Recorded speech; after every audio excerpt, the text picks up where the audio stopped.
Ever felt like your process is running in circles? Do delays, rework, and confusion seem endless? There is one tool that brings it all into focus: value stream mapping.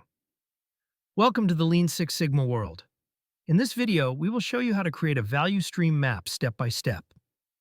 By the end of this video, you will know how to capture your current process and use it as a foundation for real improvement. But before we dive in, do not forget to like, share, and subscribe to our channel.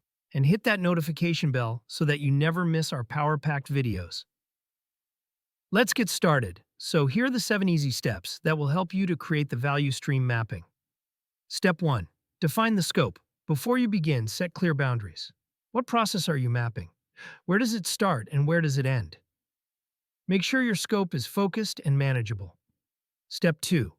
Form the right team. Include people who know the process best. Operators, supervisors, quality staff, and engineers should all be part of the team. Their input ensures accuracy and insight. Step 3. Map the current state. Start by mapping each step in the process. Show how materials and information flow. Record key data like cycle time, lead time, setup time, and work in progress. Use standard VSM symbols to keep it visual and easy to understand. Step 4. Identify waste and delays. Look closely at the map. Where are the bottlenecks? Which steps add no value?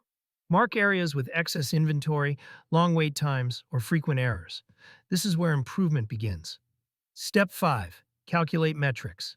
Add up lead time, process time, and value-added time. Calculate process efficiency. These numbers help you measure improvement later. Step 6. Design the future state map. Now imagine how the process should look. Eliminate waste, reduce steps, improve flow, involve the team, and set realistic goals. The future state map becomes your lean project roadmap. Step 7. Create an action plan. List changes needed to move from current to future state.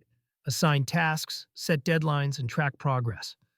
This turns the map into action. In conclusion, creating a VSM is more than drawing a flowchart. It is all about understanding the process deeply and improving it with purpose.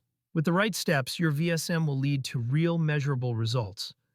If you found this guide useful, like the video, share it with your team, and subscribe to our channel, The Lean Six Sigma World, and turn on notifications for more insightful contents. And tell us in the comments, have you created a VSM before? What challenges did you face? Stay tuned because we have more exciting Lean Six Sigma insights coming your way. Thanks for your valuable time, and I will see you in the next powerful video.